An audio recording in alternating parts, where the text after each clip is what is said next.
freaking status effects. Whoa! What a hit! What the fuck var det? Kan vi ha hänt där? Fucking status effects. Levi, är det G-Bass? Du är inte spela! Men han är paralyzed. Freaking status.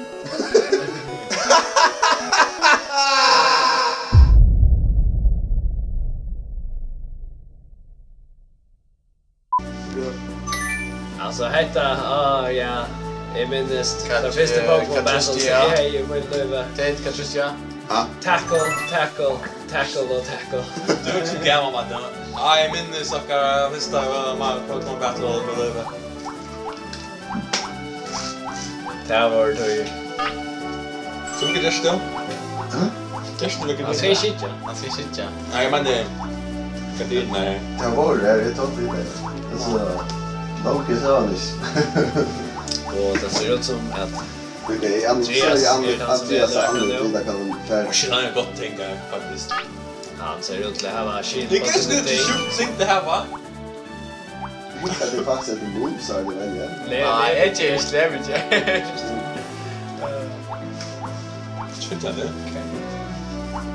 Är det inte mindre version just nu? Ja, det är det. Vad är det då? Ja, det är det. Jag har. Så helt att det var Right, match. You're running it, Levi! Han är en fucking giant där, right?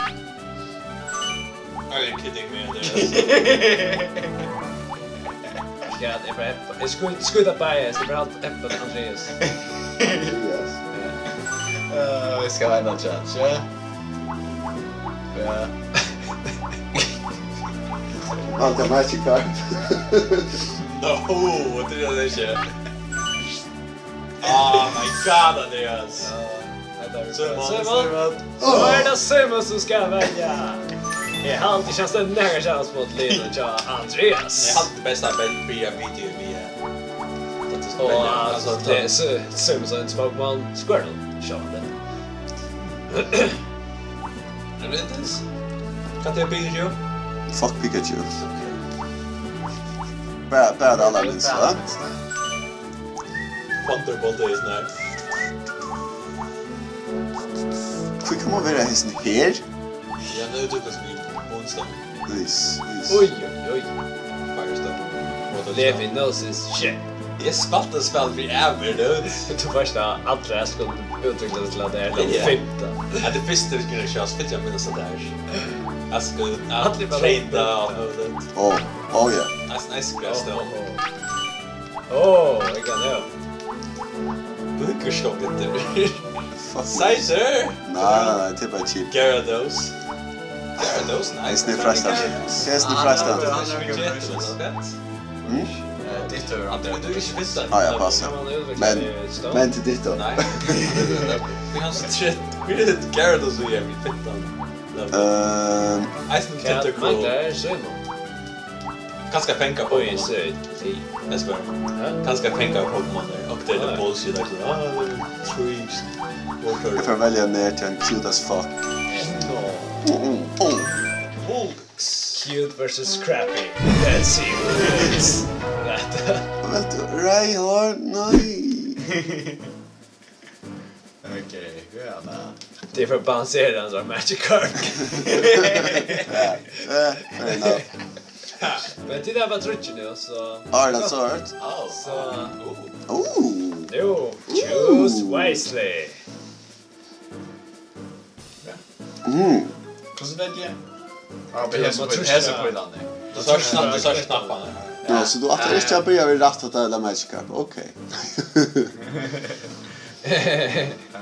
Och detta nu Jean. Ja. Och så kvännan.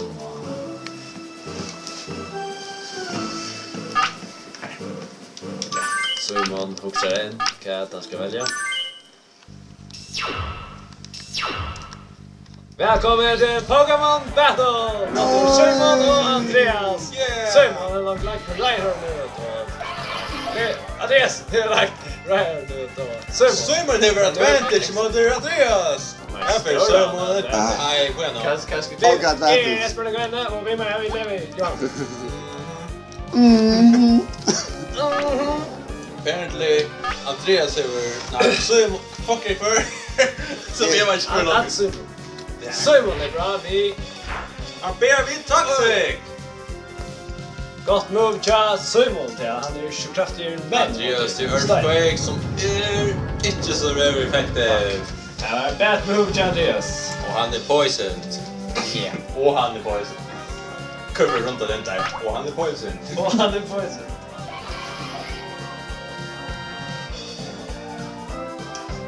Vi börjar vid spännande. Simon. Nej, det är Simon. Ego. Cubo! Mamma John Dyer. Kan inte tro det, Espen. Är det inte supertraktigt gott att få han förtjänat faktiskt? Ja, men nu är det kommit strax. Andreas kommer hade kontroll. Apparently. Fuck you Andreas. Men välkommen till Pokémon. Fysisk fan, det är en family show. Ja, fuck's sake. Fuck's sake, total inte. Andreas. Synd hoppas jag. Cuban brukar Earthquake. Det är super effective. Det kanske är skillnad nöja right här. Åh, Ryan och Lidl vet du. Sen är det väl till Rock Slide. Det är inte effektivt på en bars. Jag skoj. Men... Vänster, eller? Nej, jag vill inte bara göra. Ground Tull Ja, Kanske normal. Nej. Cuba, det är ground type. Nej. Rhyhorn är det lite mycket bättre än det. Andreas ska fortsätta där Victor är tror jag att han spelar nämligen vid Magikarp. Försökligt. Hur fan inte jag är? Andreas skiftar Pokémon. Så kanske det Han korrar en match. Oh shit! Magikarp! Vad har du åkat säga det för tournament? Magikarp! I'm Magikarp! Best slags destructive power here as Magikarp!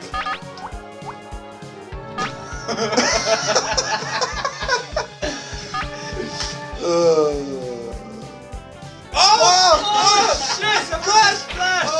That's our signature move! What's a turn chance! Oh! Magikarp! Magikarp Jungle 4 i håll. Andreas! Han slapp helvetet verk SP!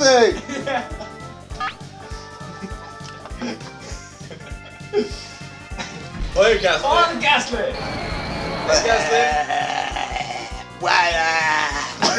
Gasly-familjen är väl något problem vid Tonkon, så...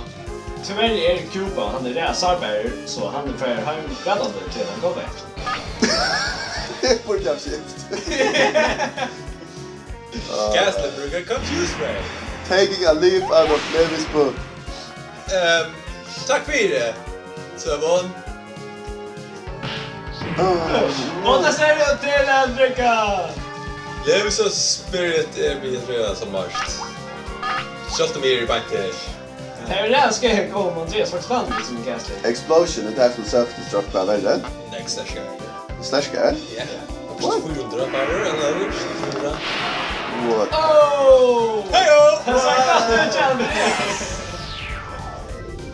Andreas! En nyer till hans Simon. Och nu börjar mamman efter. Men hon är ice nu. Okej, jag kör hon ännu nu. Okej, konta. Pappen är ice. Nej, han vet bara. Pappen är bad man. Han får ett jävla cigaretter och mat snart. Oh! Motor! Nu är det köttvärde till Andreas. För det är så där. Köttvägg. Nice explosion.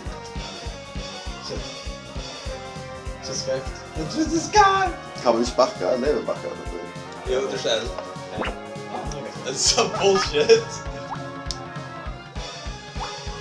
Där är det task. Åh, Thunderwave! Levisar! Han så kätter. Elliot. Åh! Och Gasly kan budgetera. Vilken stor Gasly är. Jag visste känna så stor. Han är en scale. See serious nu. Vi må få göra så kapping så att kanske jag kan nu så är Andreas motprenören så tippar motprenören så vinner man vinnaren. But best of 3. Okay. Gas the explosion. Well, to do my so bad. Det är 4 och 1 poison. I know you have an act fucking move to the ground. You said to show that. Så man inte. Nej, det är också tack till Andreas. Det han vet det att Sun Rayhorn är go mot execute. Han är fucked. Ja, okej. Gräs typ tolle i Stein. Just saying. Hallich. Det blir inte earthquake, ta först. I mean, näkas med det. Ja, du har inte gräs. Jag tog inte Steinen där först. Men gräs går på clear och Det är för gott emot där. Det är gräs, så vaxar det gräs. Bra, va? Tap the ground. Substitute. Han kan göra det. Är det någon hård attack? Det är nog. Eggbomb! Take cover again! Det är cool animation. Nej, hörni! Tack för det sen. Nej, Gott så mål. Ja, hur spelar nu? Simon är en förfärlig spelare, han fuckar upp för spel, han diskvalificerar. Men! Tack för att Skott är klar med sig vart och bättre. Ja.